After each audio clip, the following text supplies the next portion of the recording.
बहन कविता आर्या जी, एक अंतिम भजन। आइए, हम सभी का ओम। सौभाग्य कि हम सभी लोग कविता जी को सुन पा रहे हैं। आइए कविता जी। ओम। ओम।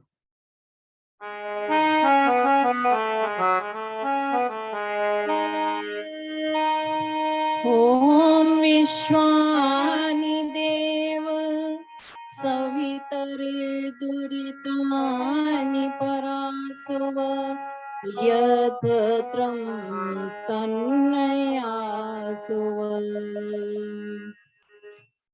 आदरणीय इस कार्यक्रम के आयोजक संयोजक लखनलाल आर्य जी, मुनि पुरुषोत्तम जी और आज के मुख्य वक्ता राज्य वैज्ञानिक सी आचार्य जी और उपस्थित मातृशक्ति आर्य बंधुओं,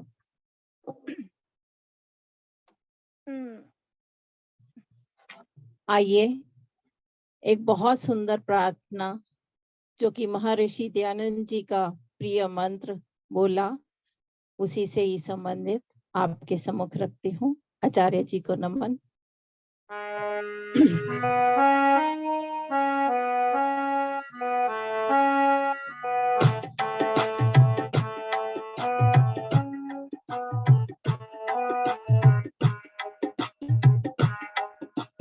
जीवन सफल बनाए हम प्रभु, हम सबको तो वरदान।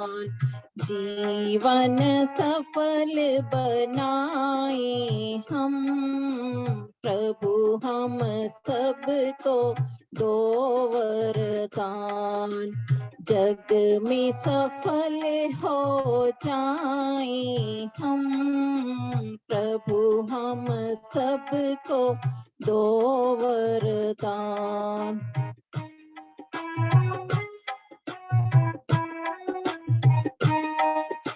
झूठ कपट का त्याग करें, झूठ कपट का त्याग करें, सत्य सदा व्यवहार करें, सत्य सदा व्यवहार करें।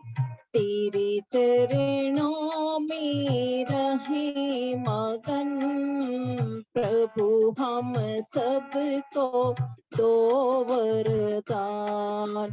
जीवन सफल बनाए हम प्रभु, हम सबको दो वरदान।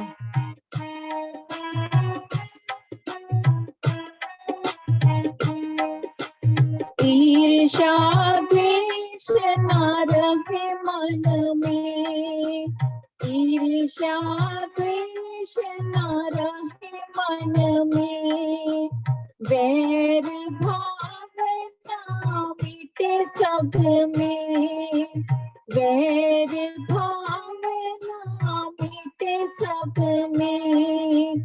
प्रेम की गंगा बहाए हम प्रभु, हम सबको दो वरदान। जीवन सफल बनाए हम प्रभु, हम सबको दो वरदान।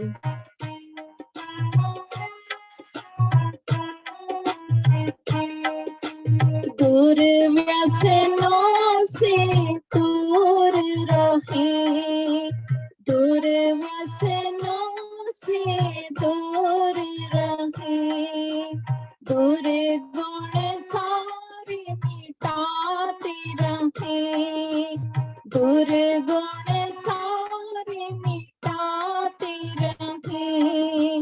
हमें बना दो सद्गुणों की खान, हम सबको दो वरदान। जीवन सफल बनाए हम प्रभु, हम सबको दो वरदान।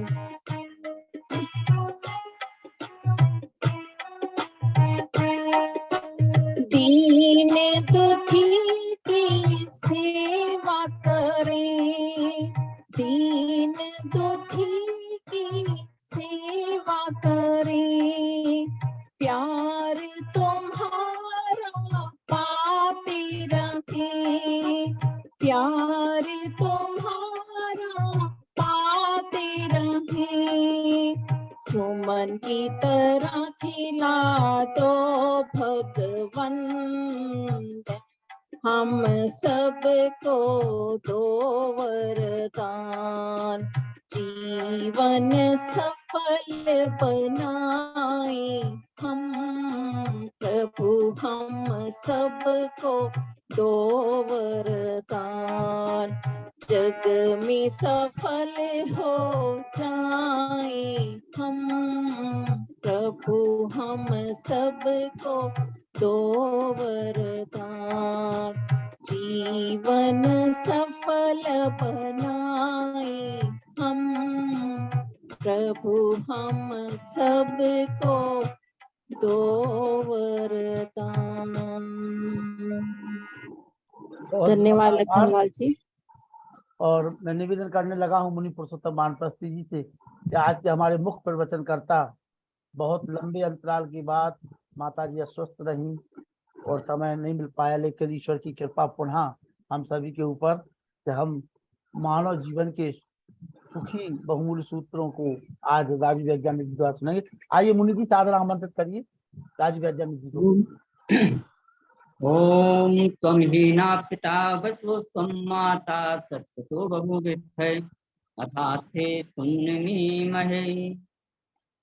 परम पिता परमात्मा हमारी माता है, हम सबका पिता है, और वही हमें अशिष्ट मार्ग से हटाकर श्रेष्ठ मार्ग की तरफ ले जाने वाला है, उत्तम बात के लिए हमें स्थान देने वाला है। ऐसे उस परमात्मा को नमस्ते।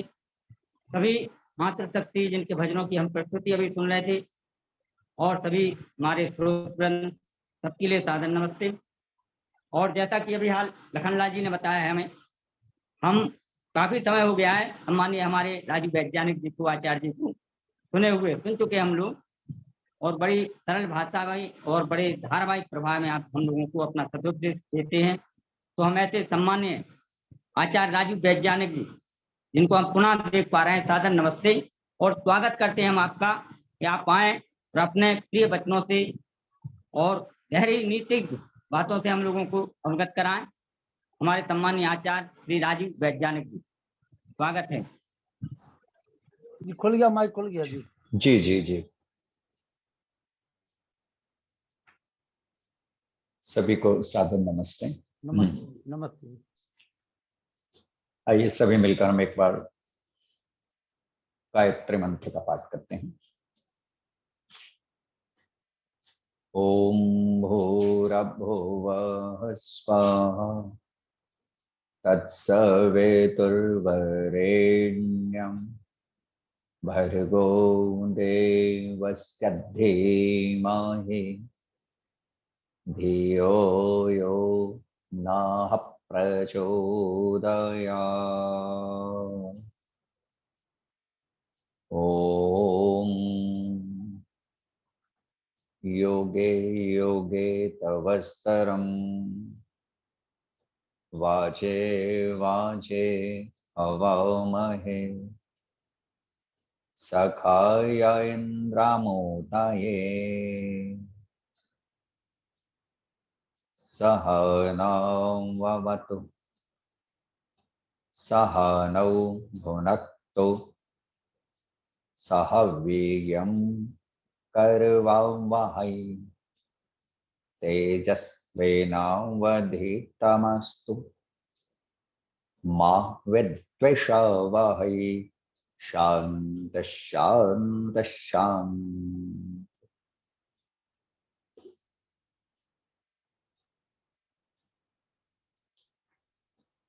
उपस्थित वंदनीय मातृशक्ति, इस कार्यक्रम के कुशल संचालक माननीय भ्राता श्री लखनलाल आर्य जी,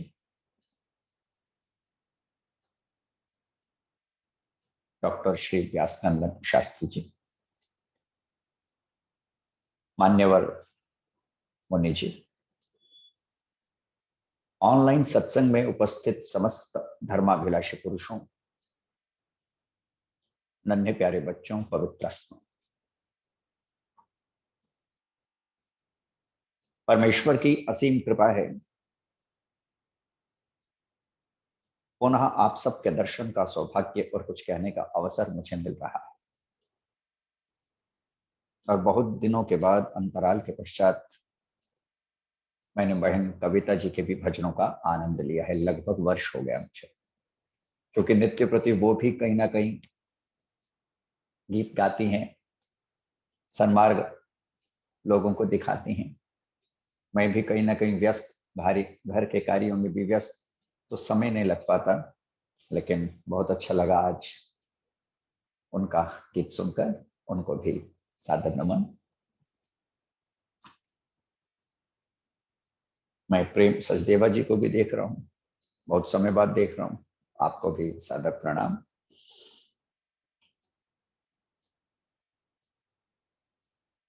आइए, जो आज का हमारा नियत विषय है उस पर थोड़ा सा चिंतन विचार करने का प्रयत्न करते हैं।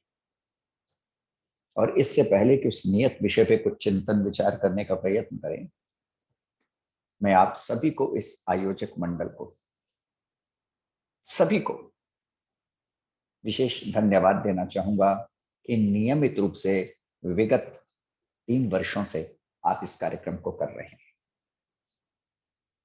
ऋषि ऋण से उड़े होने का प्रयत्न कर रहे हैं, वेद प्रचार कर रहे हैं, लोगों में सुसंस्कारों को स्थापित कर रहे हैं, और एक अर्थ में जो हम आर्यों का कर्तव्य होना चाहिए, उस कर्तव्य का आप पूरी निष्ठा, लगन, तत्परता से निर्वाह कर रहे हैं। इसके लिए आप सबको पुनः पुनः धन्यवाद। जैसा कि मेरा विषय है, 2 दिनों तक संक्षेप में उस विषय पर कुछ कहने का प्रयत्न करूंगा। सूचित आपको कर दिया गया, बतला आपको दिया गया कि वह विषय है सुख के बहुमूल्य सूत्र, उपाय, मार्ग, सोपान, कुछ भी कह लीजिए। मानव मात्र की प्रवृत्ति है। शास्त्र कहते हैं, ऋषिजन कहते हैं, वेद कहता है। और मानव मात्र की प्रवृत्ति क्या है? वह दुख से छूटकर सुख को प्राप्त करना चाहता है। आप इसे सिद्धांत समझते हुए नियम भी जान सकते हैं। धरा पे कोई भी व्यक्ति ऐसा नहीं है, किसी भी काल के भीतर, होगा भी नहीं, जो यह कहे कि मैं दुखपूर्ण जीवन जीना चाहता हूं, मैं तनावपूर्ण जीवन जीना चाहता हूं, मैं अशांति युक्त जीवन जीना चाहता हूं, मैं संतप्त होकर जीवन को जीना चाहता हूं। एक भी व्यक्ति आपको धरा पे ऐसा नहीं मिलेगा जो अशांति के लिए दौड़ रहा हो, जो दुख के लिए दौड़ रहा हो, जो संताप के लिए दौड़ रहा हो। प्रत्येक व्यक्ति मानव मात्र के इतिहास में सिर्फ और सिर्फ एक चीज के लिए प्रयत्न करता है, और वह चीज क्या है? सुख की प्राप्ति। और नकारात्मक भाषा के भीतर कहना चाहूं, दुख से निवृत्ति। हर व्यक्ति यही चाहता है, दुखांत हो जाए और सुख की वर्षा मुझ पे अविरल रूप से होती है। इच्छा में कोई गलती नहीं, अभिलाषा बिल्कुल ठीक है, लेकिन ऋषियों का कथन है, वैदिक मान्यता है, और वे क्या? मात्र कामना से ही जीवन के भीतर सुखों की प्राप्ति नहीं होती। इसका यही गलत अर्थ भी नहीं है कि कामना नहीं करनी चाहिए। इसका अर्थ केवल इतना है, कामना करें और कामना के अनुरूप पुरुषार्थ करें। जैसी हम प्रार्थना करें वैसा हम पुरुषार्थ भी करें। और जब हमारे प्रार्थना और पुरुषार्थ का संयोग हो जाएगा, मिलन हो जाएगा, तो निश्चित रूप से जो हम प्राप्त करना चाहते हैं वह आज नहीं तो कल, शीघ्रता से अथवा विलंब से मुझे और आपको प्राप्त होगा। और हम सब क्या प्राप्त करना चाहते हैं? जैसा कि मैंने आपके सामने संकेत किया, प्रारंभ में ही संकेत किया, सुख को प्राप्त करना चाहते हैं। जबकि हमारे दार्शनिक ऋषियों का एक कथन है, और वह कथन क्या है? मनुष्य सुख को प्राप्त तो करना चाहता है, लेकिन वास्तविक स्थिति क्या है? पुत्रापि को अपि सुखिना। संसार में कोई भी पूर्ण रूपेण सुख दिखाई नहीं पड़ता, संतुष्ट दिखाई नहीं पड़ता, आनंदित नहीं दिखाई पड़ता, उल्लास से युक्त नहीं दिखाई पड़ता। और एक उर्दू के शायर ने तो यहां तक लिखा, और वह उर्दू का शायर क्या लिखता है आप सभी के सभी समझ जाएंगे। सामान्य भाषा है, कोई कठिन भाषा भी नहीं है। और वह उर्दू का शायर लिखता है, जमाना छान मारा सारी दुनिया देखी भाली है। अपने अनुभव की बात कह रहे हैं, जो उसने पाया टटोला हृदय में लोग निरीक्षण किया होगा। और वह क्या लिखता है? जमाना छान मारा सारी दुनिया देखी भाली है, ना कोई आजाद फितरत से, ना कोई गम से खाली है। देखिए, सभी को देखिए, किसी को छोटा किसी को बड़ा। एक धनहीन व्यक्ति है, वह धन के लिए प्रयत्न कर रहा है। उससे पूछें तेरी अभिलाषा क्या है? धनवान हो जाऊं, सुखी हो जाऊंगा। यद्यपि मात्र धनवान होकर कोई संसार के इतिहास में सुखी नहीं हुआ। अगर केवल धन के आधार पर ही पूर्ण सुख की प्राप्ति हो गई होती तो संसार के सारे धनवान सुखी हो गए होते और आनंदित जीवन को जीते। लेकिन परिणाम क्या है? धन प्राप्त होने के बाद भी विषय वासनाएं समाप्त नहीं होती, दुख समाप्त नहीं होता, संताप समाप्त नहीं होता, अपितु होता तो बिल्कुल उल्टा है। और वे क्या? असंतुष्टि और बढ़ने लगती। संसार का एक बड़ा धनवान व्यक्ति था जिसका नाम था एंड्रू कार्नेगी। अमेरिकन था। जैसे किसी समय बिल गेट्स को संसार का सबसे धनवान व्यक्ति स्वीकार किया गया, बिल गेट्स के बाद भी और हुआ। तो आज से लगभग 50 वर्षों की पहले की बात है, एंड्रू कार्नेगी करके दुनिया का सबसे धनवान व्यक्ति था। हम स्वप्न भी नहीं ले सकते, इतना उसके पास था। शरीर रोगी हुआ, मरणासन हुआ, मरने का समय आया और लोग उसका इंटरव्यू लेने के लिए पहुंचे। तथा कथित सफल लोगों में, सुखी लोगों में इनकी गणना की जाती है। कई व्यक्ति इनसे प्रभावित भी होते हैं। और जब इंटरव्यू लेने पहुंचे, साक्षात लेने पहुंचे, तो एक साक्षात लेने वाले ने, एक जर्नलिस्ट ने एक प्रश्न कर दिया। सार्थक प्रश्न था, और वह प्रश्न था, मिस्टर कार्नेगी, मुझे लगता है जितना धन आपके पास है उतना धन किसी के पास नहीं। तो आप तो संसार के सबसे संतुष्ट व्यक्ति, सुखी व्यक्ति होते हुए संसार से जा रहे होंगे। तो जानते हैं वह व्यक्ति एंड्रू कार्नेगी, विश्व का सबसे अधिक धन रखने वाला व्यक्ति, धनवान व्यक्ति, क्या उत्तर देता है? तुम मुझे पागल दिखते हो। तुम मुझे कहते हो कि मेरे पास जितना धन है उसको एकत्र करने के बाद मैं संसार का सबसे सुखी व्यक्ति होता हुआ संसार से जा रहा हूं, तो तुम गलत फहमी में हो। मेरी इच्छा तो जितना मेरे पास धन है उसको 10 गुना और बढ़ाने की है। जरा आप विचार करके देखिए। इसीलिए उपनिषद का ऋषि, यम नचिकेता संवाद के भीतर कठोपनिषद का ऋषि बड़ी सीधी सी बात लिख देता है। और वह क्या लिखता है? ना वित्तेन तर्पणीय मनुष्य। इस सत्य को अच्छी तरह समझ लीजिएगा, तृप्ति मात्र धन में नहीं है। और मनुष्य नामक प्राणी कभी धन से तृप्त होता ही नहीं है। लेकिन इसका गलत अर्थ यह भी नहीं लेना कि धन सुख का सोपान, आधार या सूत्र नहीं है। धन भी सुख प्राप्ति का एक मार्ग है, उपाय है। क्योंकि धनेन हीना पशु भी समान। लोग कहते हैं ना धर्मेण हीना, निश्चित रूप से धर्मेण यानी धर्म से जो व्यक्ति हीना है वह तो पशु के समान है ही। लेकिन जरा विचार करके देखिए, धन से हीन व्यक्ति की भी संसार में क्या गति होती है? कोई गति नहीं। तो हर व्यक्ति के भीतर एक आकांक्षा है, कुछ एकत्र हो जाए, कुछ पद मिल जाए, कुछ धन मिल जाए, कुछ सुरक्षा मिल जाए, कुछ प्रतिष्ठा पे मिल जाए। कई व्यक्तियों की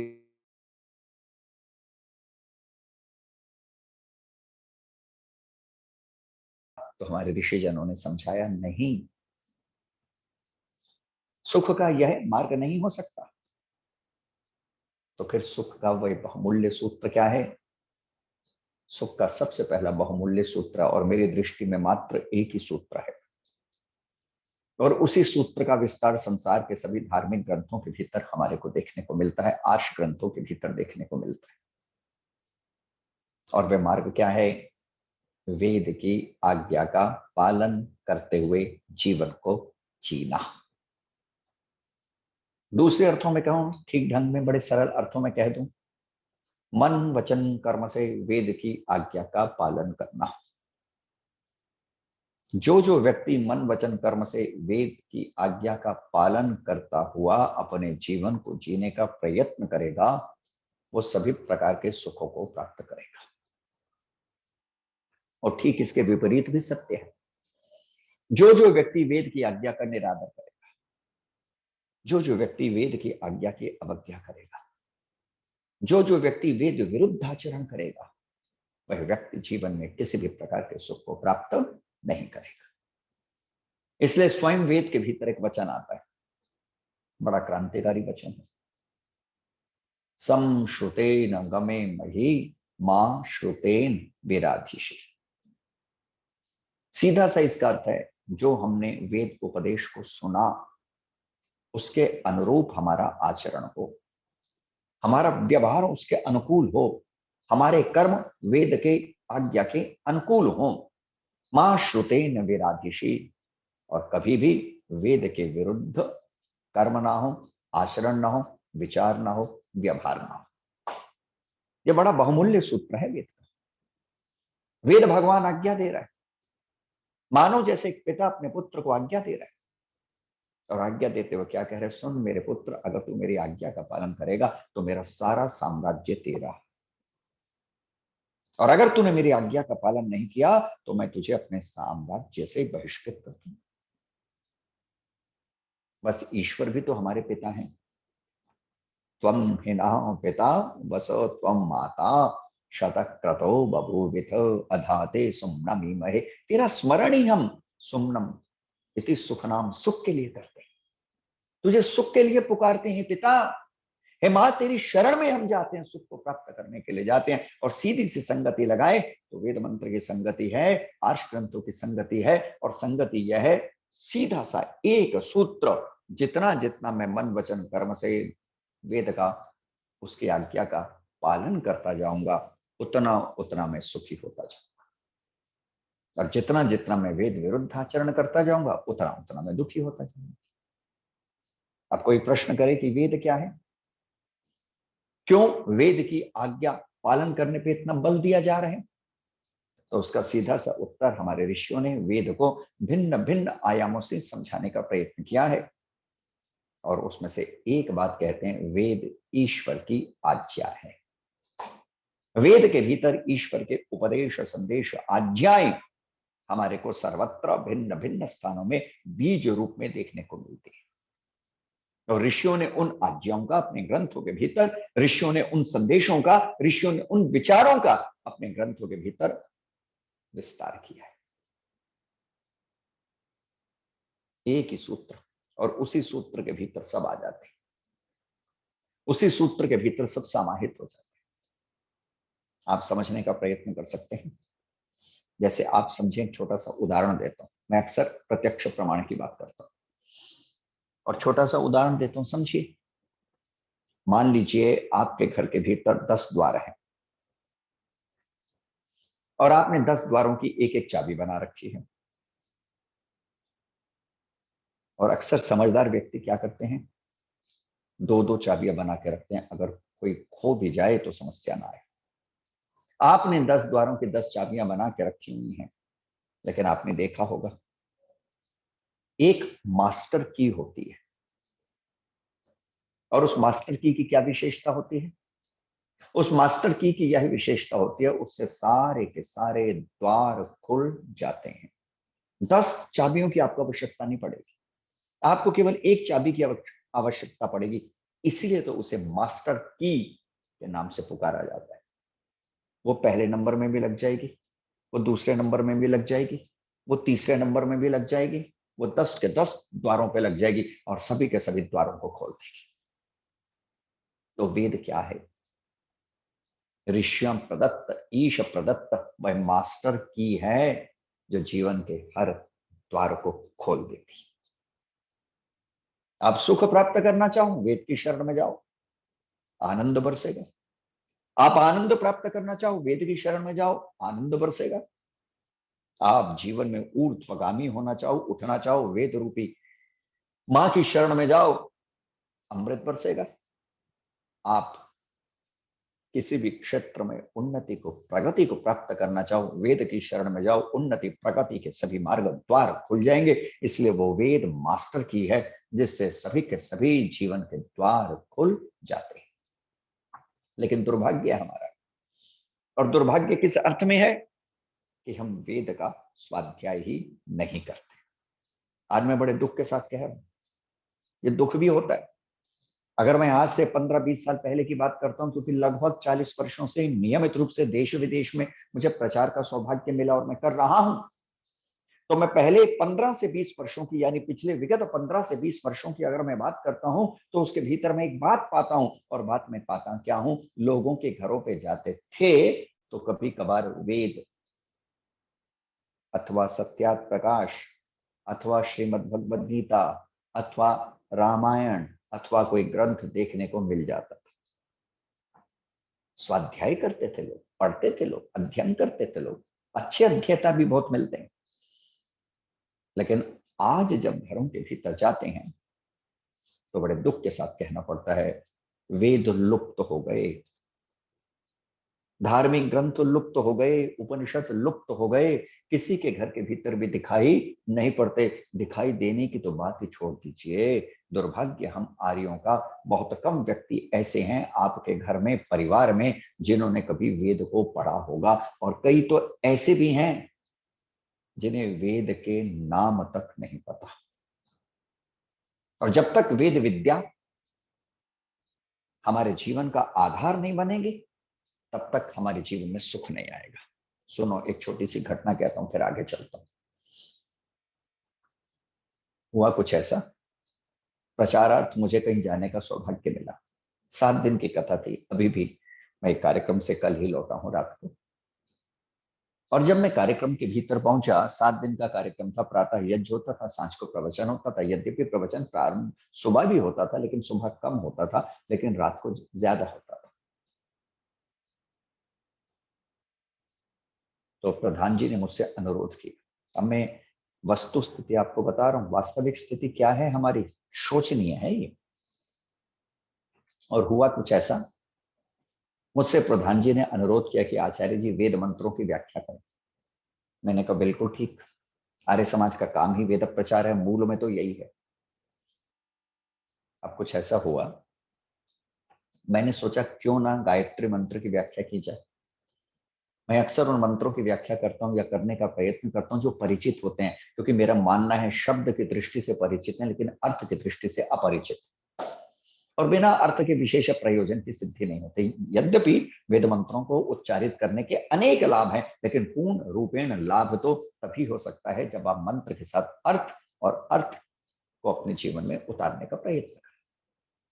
बिना वेद मंत्रों के अर्थ को जानना, बिना वेद मंत्रों को जानना निरर्थक सा। बिल्कुल ऐसा भोजन तो किया, रोटी आई, लेकिन घी नहीं लगा हुआ, है ना। घी नहीं लगा हो तो उस रोटी को कितना हम स्वादिष्ट कहेंगे। वेद मंत्रों के शब्दों को तो जान लिया, अर्थों को नहीं जाना, तो यही स्थिति हो जाती है, रसहीन मंत्र हो गए। तो मैंने सोचा क्यों ना परिचित मंत्र, वेद मंत्र में गायत्री मंत्र की व्याख्या की जाए, जो सबका परिचित है, सब उसका स्मरण भी करते हैं। अब मैंने 7 दिनों के भीतर रात्रि को 6 दिनों तक लगातार गायत्री मंत्र पे अपने विचार रखे। और 7वें दिन समापन का समय, और अक्सर प्रातः ही समापन हो जाता है सभी समाजों में, कई में रात्रि में होता है, लेकिन नियमित रूप से जो अक्सर पाया गया, सुबह के समय यानी 1-2 बजे कार्यक्रम समाप्त हो जाता है। मैंने उस दिन जैसी स्थिति थी उसके अनुरूप चर्चा कर दी, वार्ता कर दी। अब हुआ कुछ ऐसा, अब जो मैं बता रहा हूं कितनी शोचनीय स्थिति है। प्रधान जी धन्यवाद देने आए, और मुझे आज तक समझ नहीं आई हम ऐसे व्यक्तियों को प्रधान क्यों कर बनाते थे। वो व्यक्ति क्या बात कहता है। वैसे तो आचार्य जी ने बहुत अच्छा प्रवचन किया, 6 दिन तक गायत्री मंत्र की चर्चा की, लेकिन बस दुख इस बात का रहा वेद मंत्र की चर्चा नहीं की। अब आप जरा विचार करके देखिएगा, इतना मानसिक दिवालियापन किसी का हो सकता है। और कहने को क्या है, आर्य समाज का प्रधान, स्वाध्यायहीनता का प्रत्यक्ष प्रमाण। अब तो मैंने देखा, लेकिन उस समय मैं स्टेज पे बैठा था तो मैं बोला कुछ नहीं। मैंने कब ना बोलना उचित है, क्योंकि सभी के सामने गलत संदेश जाएगा। और उसके बाद जब मेरा कार्यक्रम समाप्त हो गया तो मैंने पहला ही प्रश्न मैं प्रधान जी से ये किया, बड़े विनीत भावों से किया, करना भी विनीत भावों से चाहिए, शालीन शब्दों में करना चाहिए। उदंडता अथवा किसी भी प्रकार का अभिमान शोभनीय नहीं होता। मैंने सीधा सा प्रश्न किया, और मैंने प्रश्न किया, जहां तक मेरी जानकारी है प्रधान जी, गायत्री मंत्र ऋग्वेद, यजुर्वेद, सामवेद के भीतर पाया जाता है, और अथर्ववेद के भीतर इसके फल की स्तुता मया वरदा वेद माता, इस मंत्र के द्वारा इसकी फलश्रुति को कहा गया है, क्या मिलता है इस बात को कहा गया है। और आप कहते हैं मैंने 7 दिन वेद मंत्रों की बात तो की, लेकिन वेद मंत्र नहीं बोला। अब गायत्री अगर वेद मंत्र नहीं है तो क्या पुराण का मंत्र है? सोचिए, विचारिए, ये विचारणीय प्रश्न है। इसलिए बड़ी महत्वपूर्ण बात क्या है, पहले वेद का अध्ययन करें। इसलिए तो महर्षि दयानंद सरस्वती महाराज ने आर्य समाज के 3रे नियम के भीतर लिखा, वेद सब सत्य विद्याओं का पुस्तक है, वेद का पढ़ना पढ़ाना और सुनना सुनाना सब आर्यों का परम धर्म है।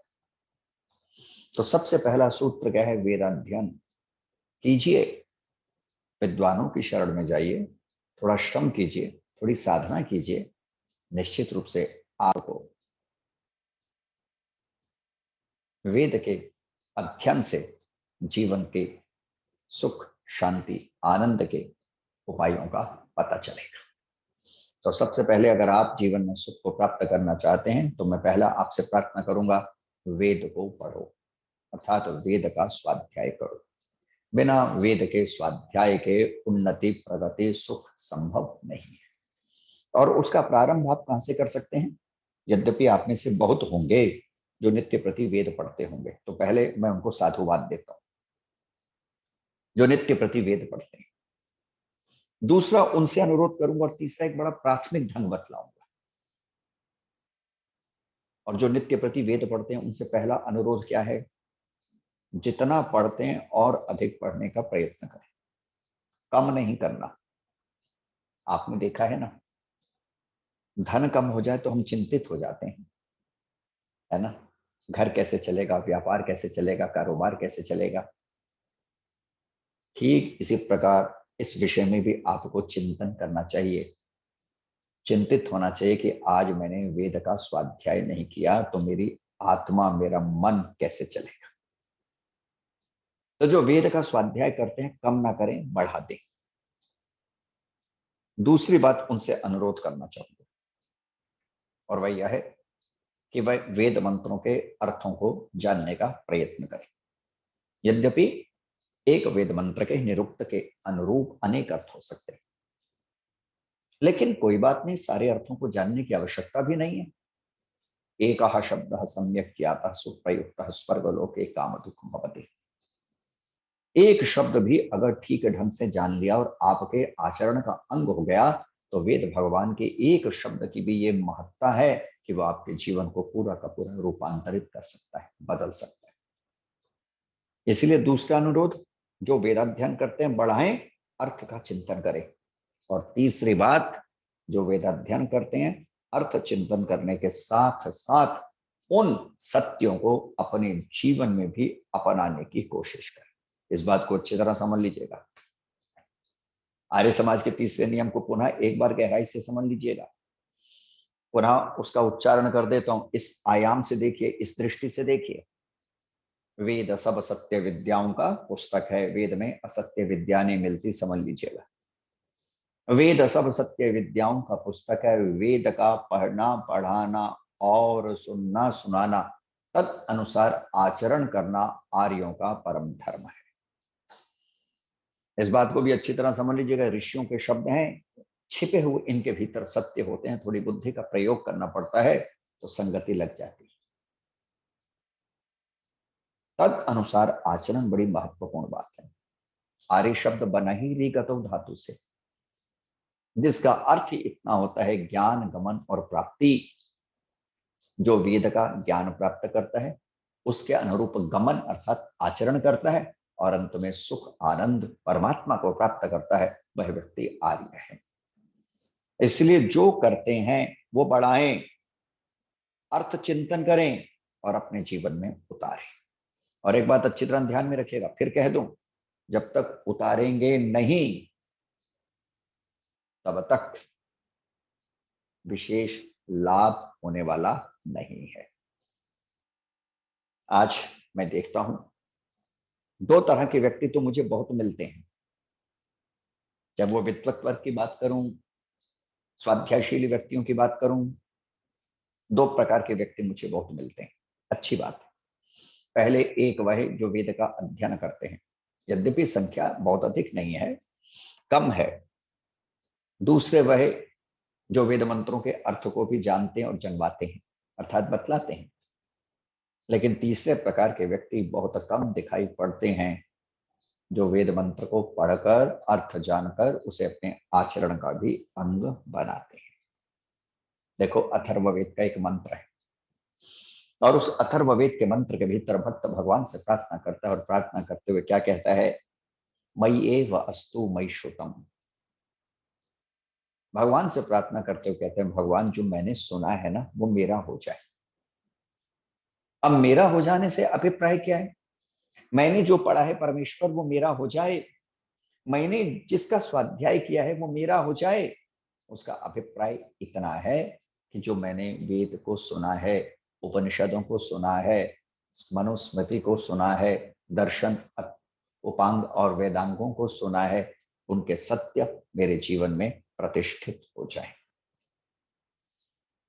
अगर उनके सत्य मेरे जीवन में प्रतिष्ठित नहीं होते तो उसका विशेष लाभ होने वाला नहीं है। इसलिए मैंने पहले ही आपके सामने कह दिया, सुख के बहुमूल्य सूत्र का जो आधार है मन वचन कर्म से वेद की आज्ञा का पालन करना है। मनसा वाचा कर्मणा धर्मम समाचारेत, शास्त्र कहता है मन वचन कर्म से मनुष्य को धर्म अर्थात वेदाज्ञा का पालन करना चाहिए, क्योंकि वेद क्या है, धर्म का मूलाधार है। धर्म प्रस्फुटित हुआ है, धर्म रूपी गंगोत्री वेद से ही निकली है।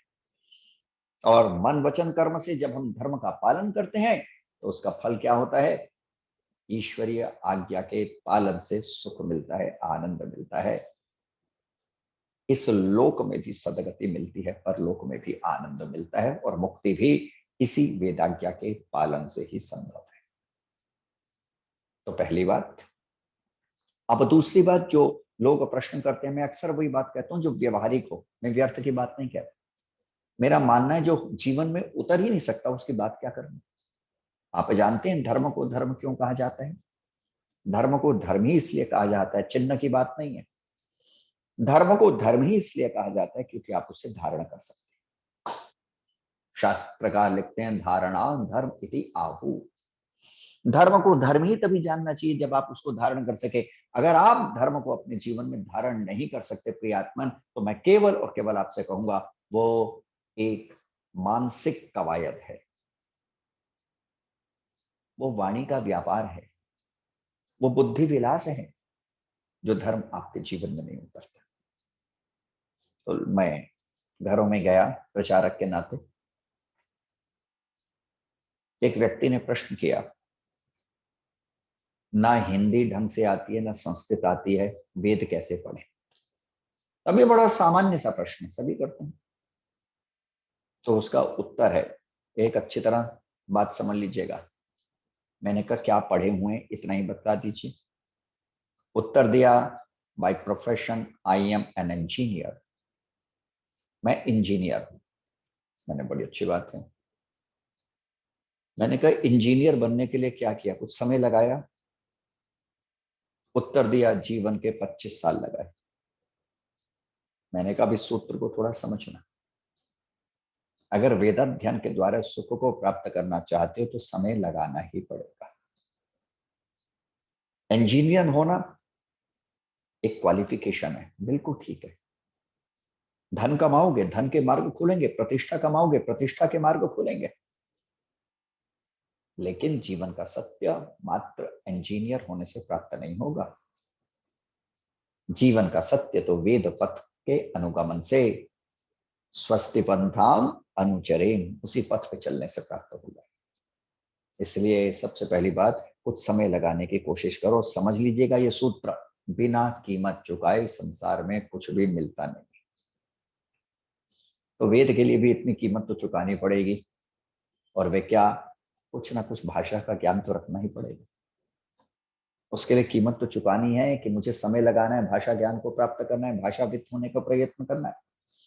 और मैंने कहा दूसरी बात, हिंदी तो सामान्य रूप से आप जानते हो कि हाँ, हिंदी सामान्य रूप से जानते हैं, यद्यपि गहरी नहीं जानते, लेकिन हिंदी सामान्य रूप से जानते हैं। तब मैंने उनसे अनुरोध किया, सभी से अनुरोध करता हूँ, प्रारंभिक जो पढ़ना चाहते हैं उनसे अनुरोध करता हूँ। अनुरोध क्या करता हूँ, बहुत अधिक नहीं तो कम से कम रोज एक शब्द वेद का पढ़ो।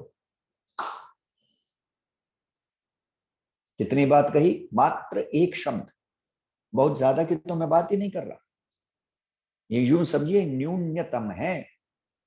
जैसे महर्षि दंड लिखते हैं ना सत्यार्थ प्रकाश में, मुमुक्षु को न्यूनतम 1 घंटा ध्यान अवश्य करना चाहिए।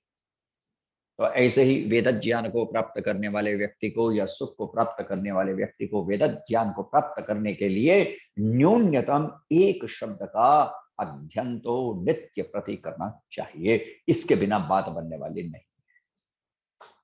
अब समझते चलिएगा, माइक ऑन मत कीजिएगा, मैं आपसे पूछूंगा, आप सभी बुद्धिमान हैं, लेकिन समझते चलिएगा। 1 मिनट अगर आप अभ्यास करेंगे तो कितना समय लगेगा? अगर एक शब्द पढ़ेंगे कितना समय लगेगा? तो उसका सीधा सा उत्तर है आधा मिनट भी नहीं लगने वाला। और फिर दूसरी बात, अब आपको क्या करना है, केवल शब्द को ही नहीं पढ़ना, अपितु उसके एक अर्थ को भी याद कर लेना है। और उसमें कितना मिनट लगेगा? आधा मिनट। तो कुल कितना मिनट हो गया? 1 मिनट। 1 मिनट अगर आप नित्य प्रति वेद का स्वाध्याय करेंगे तो आपको पता चलेगा वेद के भीतर क्या है। 1 मिनट, इससे कम क्या होगा भाई? एक बात बताऊं, अब आप यूं समझने की कोशिश करो, 1 रुपए से आप अमृत के सागर में प्रवेश करने का अधिकार प्राप्त करें। अब 1 रुपए से भी नीचे कुछ होगा, 1 मिनट से नीचे भी कुछ होगा। और अगर 1 मिनट भी नहीं कर सकते वेद का स्वाध्याय, तो फिर वेद की ज्योति जलती रहे, ये बकवास होगी, कोरन नारा होगा, व्यर्थ की बात। इतना तो करना ही पड़ेगा। आपने देखा है ना, जो तथाकथित शांति प्रिय लोग हैं, वो क्या करते हैं, दिन में 5 बार नमाज पढ़ते हैं। ईसाइयत को मानने वाले अगर आप देखें तो रोज जो भी उनका प्रार्थना का क्रम होता होगा उसे करते होंगे। ये तो सप्ताह में 1 बार चर्च में जाते हैं। अन्य धर्मों को मानने वाले, मत मतांतर, धर्म नहीं कहेंगे, मत मतांतरों को मानने वाले अपने जो भी मत मतांतरों के तथाकथित नियम है उन नियमों का पालन करते हैं। और हम वेद की ज्योति जलते रहकर नारा देने वाले अगर 1 मिनट भी वेद का नियमित रूप से स्वाध्याय नहीं कर सकते, तो फिर ना वेद धर्म की रक्षा होगी, ना संस्कृति की रक्षा होगी, ना जीवन में सुख बरसेगा, ना आनंद के मार्ग खुलेंगे, और ना ही मोक्ष का मार्ग प्रशस्त होगा। इसलिए बहुमूल्य सूत्र क्या है? बहुमूल्य सूत्र ही यही है, एक शब्द और एक अर्थ नित्य प्रति करो। अब थोड़ा गणित का विस्तार कर लो। यद्यपि मेरा गणित उतना प्रबल और नहीं है जितना आपका है। 1 मिनट रोज करेंगे तो 30 दिन में कितने शब्द हो जाएंगे? 30 अर्थ, शब्द और अर्थ। 365 दिन में 365 दिन, और पूरी संध्या पद्धति के भीतर 365 शब्द नहीं, अर्थ सहित आप संध्या पद्धति का ज्ञाता हो जाएंगे अगर रोज एक एक शब्द का नित्य प्रति अर्थ सहित चिंतन, अध्ययन, विचार करते हैं। और इसी क्रम को बढ़ा दो, अगर 1 मिनट की जगह किसी के पास 5 मिनट है तो वे 5 शब्दों को याद कर ले, 5 अर्थों को याद कर ले, किसी के पास 10 मिनट हैं तो वह 10 शब्दों को याद कर ले, 10 अर्थों को याद कर ले और उसके साथ साथ सत्य, संकल्प, साधना, सेवा और समर्पण के द्वारा इनको अपने जीवन में उतारता भी जाए। तो फिर परिणाम क्या होगा? फिर वही परिणाम होगा, समझ लीजिएगा, जैसे किसी ने आम का बीज बो दिया तो उसे आम मिल गया, ऐसे ही आपने सुख का बीज वेदाध्ययन को बो दिया तो आपको सुख मिल जाएगा, मिलेगा ही मिलेगा। तो आज मैं पहले सूत्र की बात आपके सामने संक्षेप में कर रहा हूं और वह विनीत भाव से कहना चाहता हूं, वेद का अध्ययन करो, वेद की आज्ञाओं को समझो और वेद की आज्ञाओं को मन वचन कर्म से धारण करने की कोशिश करो, क्योंकि वेद ईश्वर की वाणी है। अब महर्षि दयानंद सरस्वती महाराज के जीवन का एक प्रसंग याद आता है। इसी से संबंधित लोग प्रश्न भी पूछते हैं, और वह प्रश्न क्या पूछते हैं? ऋषिवर से किसी ने प्रश्न किया, सभी मतों के भीतर कुछ ना कुछ अच्छा है, ऐसा कोई भी मत नहीं है जिसके भीतर कुछ अच्छा ना हो। समझ लीजिएगा, एक शांति प्रिय लोगों के मत को छोड़कर बाकी सब में कुछ ना कुछ अच्छा है। अब अगर आप बाइबल को पढ़ें, मैंने पढ़ा, तो उसके भीतर सेवा की बात कही गई है, उसके भीतर धन की शुचिता की बात कही गई है, उसके भीतर आहार और विचार की शुचिता की बात कही गई है, अर्थात पवित्रता की बात कही गई है। ये बातें तो बड़ी अच्छी हैं। बौद्ध धर्म ग्रंथों के भीतर बड़ी सारी बातें अच्छी मिल जाती हैं, मत ग्रंथों के भीतर बड़ी सारी अच्छी बातें मिल जाती हैं। तो महर्षि दयानंद सरस्वती महाराज से किसी ने प्रश्न किया, यद्यपि सभी धर्म ग्रंथों के भीतर कुछ ना कुछ अच्छी बातें पाई जाती हैं, तब महर्षि वहां पे क्या उत्तर देते हैं? सुनो, जो किसी भी धर्म ग्रंथ या मत ग्रंथ के भीतर अच्छी बात पाई जाती है वो मूलतः वेद से ही है या वेद की ही है, और जो उनके भीतर बुरी बातें, व्यर्थ की बातें, निरर्थक बातें, सिद्धांतहीन, मान्यताहीन, सृष्टि क्रम से विरुद्ध बातें पाई जाती हैं, वो उनके अपने स्वार्थ के कारण है। इसलिए जो वेद शुद्ध विद्या का, ज्ञान का, विवेक का, आलोक का, सुख का आधार है, उस वेद का नित्य प्रति हम श्रद्धा पूर्वक अध्ययन करें, उसकी आज्ञाओं का पालन करें। तो पहला सूत्र निर्मित कर लीजिए, मैं नियमित रूप से वेद की आज्ञाओं का, अर्थात वेद का अध्ययन करते हुए ईश्वर की आज्ञाओं का पालन करूंगा, और कैसी भी परिस्थिति क्यों ना हो, मैं नित्य प्रति अध्ययन भी करूंगा, पालन भी करूंगा, अर्थ विचार भी करूंगा। कई बार आप ट्रेन में सफर कर रहे होते हैं, खाली होते हैं, आपने देखा ना, खाली व्यक्ति जब होता है तो क्या करता है? व्यर्थ के विचारों को करता रहता है। तो अपने साथ कोई ना कोई अच्छी पुस्तक रख लीजिए वेद से संबंधित, बैठे हैं पढ़ते जाएं, अवसर लगे दूसरे को भी पढ़ा दें, ये भी करना बहुत जरूरी है। इस बात को समझिएगा, खुद तो पढ़ना ही पढ़ना है, पढ़ना, पढ़ाना और सुनना, सुनाना। ऋषिवर लिखते हैं, पढ़ो भी पढ़ाओ भी। मैं जम्मू से प्रचार करके वापस आ रहा था। हम जानते हैं कि उत्तर भारत में जम्मू है। उन दिनों जम्मू से ट्रेन चला करती थी, आज भी चलती है, शालीमार एक्सप्रेस। मैं उसमें बैठा हुआ था, बात होगी लगभग 15-20 साल पहले। वहां से आ रहा, और जैसे ही ट्रेन चली, लगभग 1 घंटे के बाद कुछ व्यक्ति आए और 2-4 मिनट उन्होंने मुझसे बात की, मैंने भी उनसे बात की।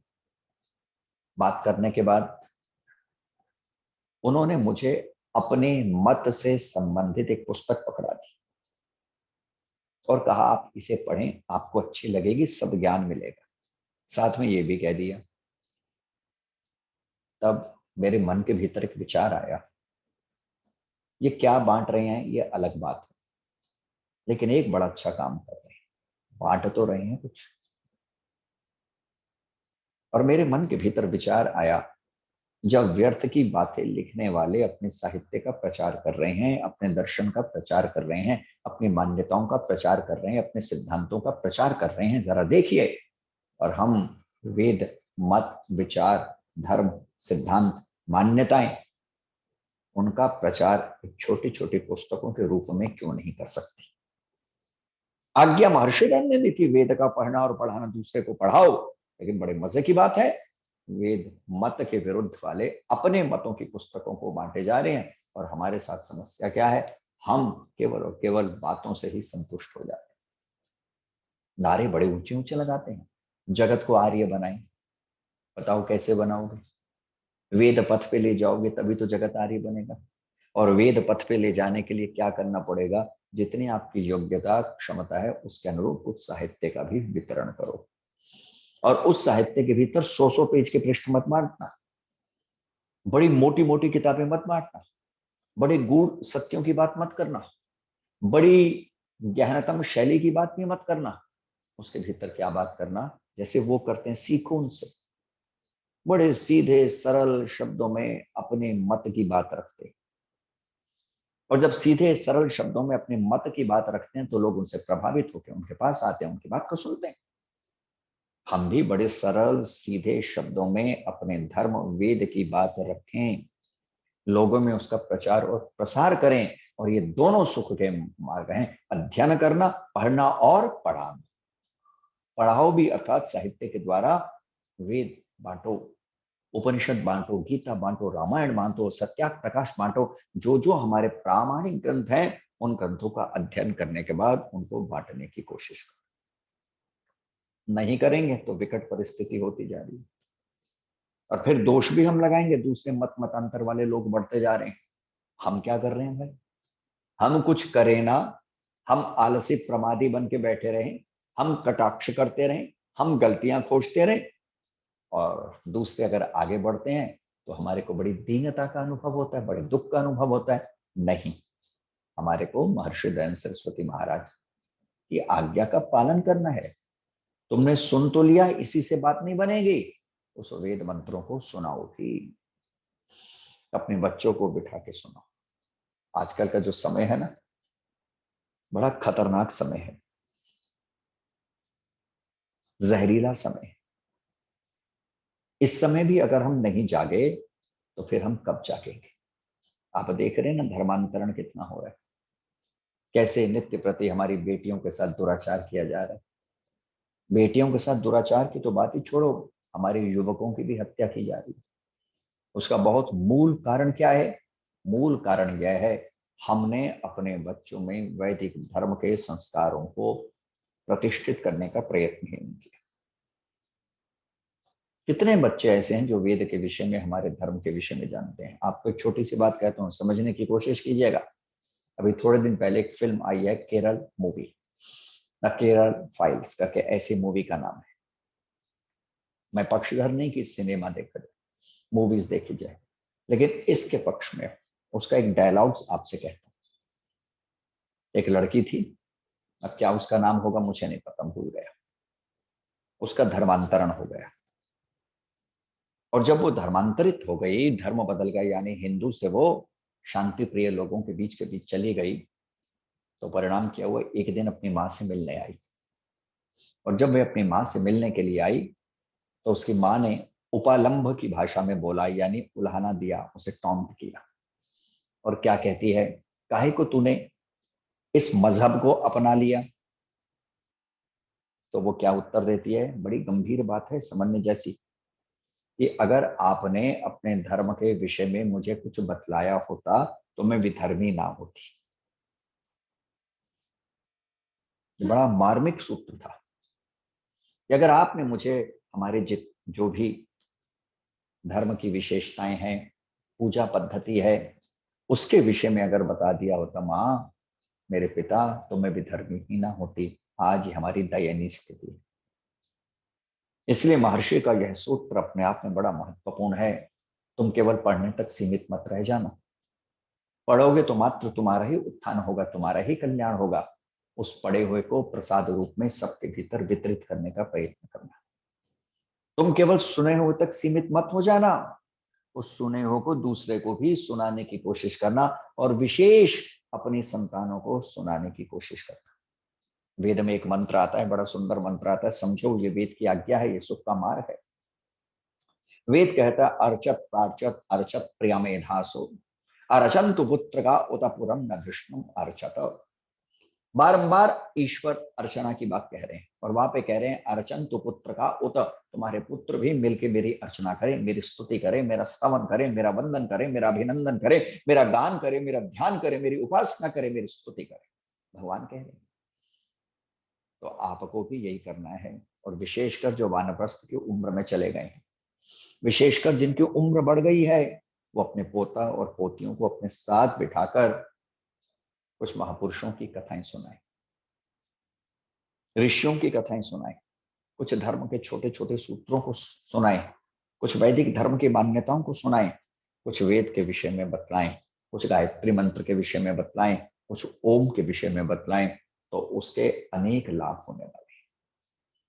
और पहला लाभ तो ये होने वाला है कि जहां आपके बच्चों के लिए सुख का मार्ग खुलेगा, जब आप उन्हें समझाने का प्रयत्न करेंगे, वहां पे आप सनातन संस्कृति के रक्षक भी बनेंगे, हमारी संस्कृति की रक्षा भी होगी।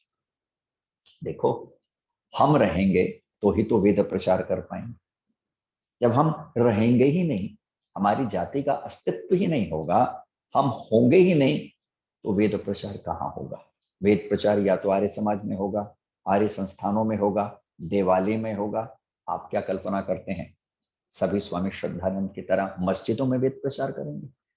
सिर्फ स्वामी श्रद्धानंद ने ही तो जाके एक मस्जिद में थोड़ा सा वेद प्रचार करने का प्रयत्न किया था, बाकी किसकी इतनी हिम्मत जो बाहर जाके प्रचार कर सके? इसलिए बहुत जरूरी है, वेद कहता है अर्चन तो पुत्र का उत, तुम्हारे पुत्र भी मिलकर स्वाध्याय करें, अर्चना करें मेरी। तो वेद को पढ़ो, पढ़ाओ, सुनो, सुनाओ और तद अनुसार अपने आचरण को भी बनाने का प्रयत्न करो। ये मूल आधार है, सूत्र है सुख का। अब तीसरी बात कह के विराम देता हूं, बाकी चर्चा कल करूंगा। मैंने फिर कहा ना, पढ़ो भी, पढ़ाओ भी, सुनो भी, सुनाओ भी और आचरण में भी उतारो। ऐसा होता है, इस बात को समझ लीजिएगा, आपके शब्द कम बोलते हैं, आपका जीवन ज्यादा बोलता है। इस सूत्र को थोड़ा समझने की कोशिश कीजिएगा। और सरल कर दूं, बस 2-4 मिनट और सरल कर दूं और सरल कर दूं। एक पिता शराब पीता है, उदाहरण है, और वह अपने बच्चे से कह रहा है बेटा तू शराब ना पी। तो बेटा क्या बोलने वाला है? पहले खुद तो सुधर जाओ, पहले खुद तो इस गिलास को छोड़ दो, पहले खुद तो इस नशे की आदत को तोड़ दो, फिर मुझे उपदेश करना। सीधी सी बात है, पहले खुद आचरण में अपनाना है। नहीं अपनाया तो व्यर्थ की बातें हैं, बातें ही बातें हैं, और उन बातों का कोई विशेष लाभ होने वाला नहीं। अगर आपने स्वयं अपने जीवन में इन अर्थों को अपना लिया तो परिणाम क्या होगा? आपके शब्द गौण होंगे, आपका जीवन महत्वपूर्ण हो जाएगा, फिर आपका जीवन ही बोलने लगेगा। इस बात को अच्छी तरह ध्यान में रखिएगा। आपका जीवन बोलेगा कब? जब वेद के सत्य आपके जीवन में उतरेंगे। जिसके जीवन में सत्य होगा उसे बारंबार कहने की आवश्यकता नहीं पड़ेगी, सत्य बोलो। यद्यपि वो सत्य भी बोलेगा और उसके जीवन में सत्य है तो दूसरे भी उससे प्रेरित हो जाएंगे। लेकिन जो केवल वाणी का व्यापार करता रहेगा कि सत्य बोलो और उसके स्वयं के जीवन में सत्य नहीं होगा, तो किसी भी प्रकार का प्रभाव होने वाला नहीं है। एक कवि के 2 शब्द याद पड़ गए, उसे कह के विराम। और कल कुछ वेद की आज्ञाओं का, कि जो बड़ी महत्वपूर्ण आज्ञा हैं, जो सुख के बहुमूल्य सूत्र हैं, बीज हैं, उन पे भी चिंतन प्रारंभ करूंगा या कुछ संक्षेप में कहने की कोशिश करूंगा। एक कवि ने बड़ी सुंदर बात लिखी और वह लिखता है, दयानंद के गीत गाने वालों। हम सबको, आर्यों को संबोधित कर रहा है, स्वयं भी वो आर्य है, क्योंकि दयानंद के गीत तो हम ही गाते हैं, आर्यजन ही गाते हैं। दयानंद के गीत गाने वालों, दयानंद सजीवन बनाना पड़ेगा, बातें ही करने से कुछ ना बनेगा, करके हमें कुछ दिखाना पड़ेगा। पुनः कह दूं, दयानंद के गीत गाने वालों, दयानंद सजीवन बनाना पड़ेगा, बातें ही करने से कुछ ना बनेगा, करके हमें कुछ दिखाना पड़ेगा। आगे देखिए कवि ने कितनी सुंदर बात लिखी, और वे क्या लिखता है, इस बात को जानता है जमाना, दयानंद किस चीज का था दीवाना। इस बात को जानता है जमाना, दयानंद किस चीज का था दीवाना। और किस चीज के दीवाने थे ऋषिवर? वेद के, है ना। वेद उनके प्राण में था। आज की भाषा में कहें वेद उनके डीएनए में था, है ना। अगर आप महर्षि दयानंद सरस्वती महाराज का डीएनए देखें तो उसमें क्या होगा, वेद होगा, और वेद के अतिरिक्त कुछ नहीं होगा। वेद का अध्ययन होगा, वेद आज्ञा का पालन होगा, वेद आज्ञा का मनन होगा, और वेद आज्ञा का प्रचार और प्रसार होगा। तो कवि क्या लिखता है, इस बात को जानता है जमाना, दयानंद किस चीज का था दीवाना, गरज छोड़ उसने फर्ज को निभाया। हमें भी फर्ज को निभाना पड़ेगा, दयानंद के गीत गाने वालों, दयानंद सजीवन बनाना पड़ेगा। बातें ही करने से कुछ ना बनेगा, करके हमें कुछ दिखाना पड़ेगा। और वो क्या दिखाना पड़ेगा, 3 बातें पुनः स्मरण के लिए कह दूं। दिखाना पड़ेगा वेद अध्ययन, दिखाना पड़ेगा वेद मंत्रों के अर्थों का चिंतन, और दिखाना पड़ेगा वेद मंत्रों को जीवन में, आचरण में, व्यवहार में उतारना। आज इतना ही, शेष चर्चा कल। आपने मेरी बातों को बड़ी शांति से सुना, इसके लिए मैं आप सबका पुनः पुनः धन्यवाद करता हूं। और कल कुछ वेद की आज्ञाओं का, मूल आज्ञाओं का, ऐसे तो जितना भी वेद के विषय में कहा जाए उतना ही कम है। इसलिए मनु कहता है, मनु ऋषि लिखते हैं कि वेद ज्ञान की दृष्टि से अनंत है। अनंतः वही वेदः, संख्या की दृष्टि से 4, लेकिन ज्ञान की दृष्टि से अनंत है, सागर की भांति में। और हम जैसे व्यक्ति था भी नहीं पा सकते। हम तो यूं समझने की कोशिश कीजिएगा जैसे सागर को बाहर से देखने गए ना, बस बाहर से देख लिया, अंदर तो डुबकी लगाना, फिर ऋषिजन डुबकी लगाते हैं। हम जैसे व्यक्ति तो बाहर से देख पाते हैं, लेकिन जो भी देखा है उन विशेष आज्ञाओं में से कुछ आज्ञाएं जिससे सुख बरसता है, आनंद बरसता है, शांति बरसती है, कल मैं आपके सामने वर्णित करूंगा, चर्चा करूंगा। पुनः पुनः आप सबका धन्यवाद। बोलिए सत्य सनातन वैदिक धर्म की जय। ओम शांति शांति शांति। बहुत बहुत आभार सम्मानीय राजीव वैज्ञानिक जी।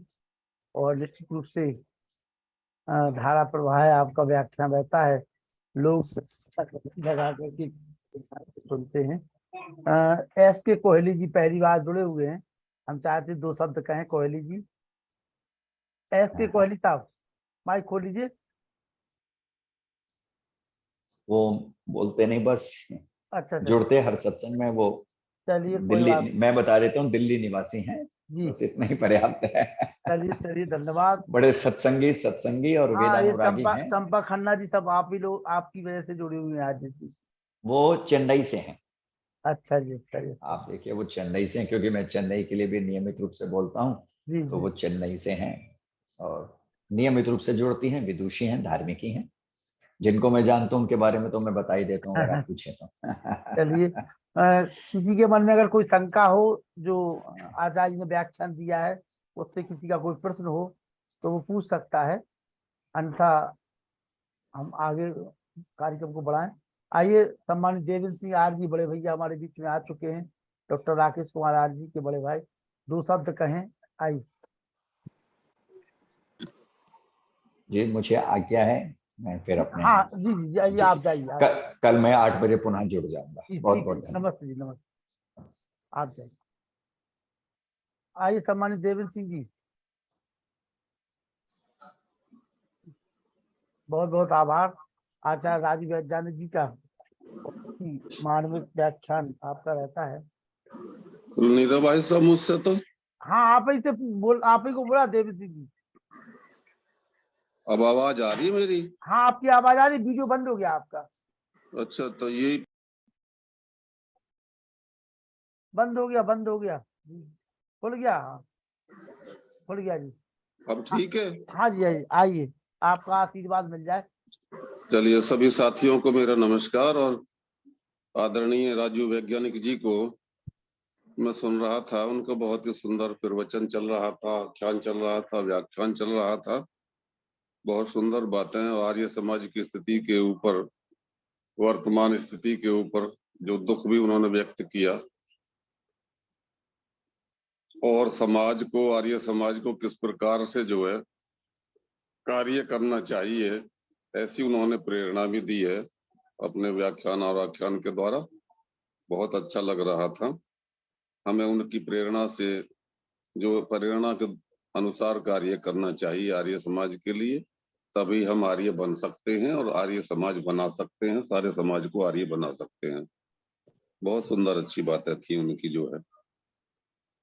बात जहां तक ये चल रही थी, कल मेरे छोटी लड़के का यानी दोहते का बर्थडे था और हम कल शाम गाजियाबाद गए थे।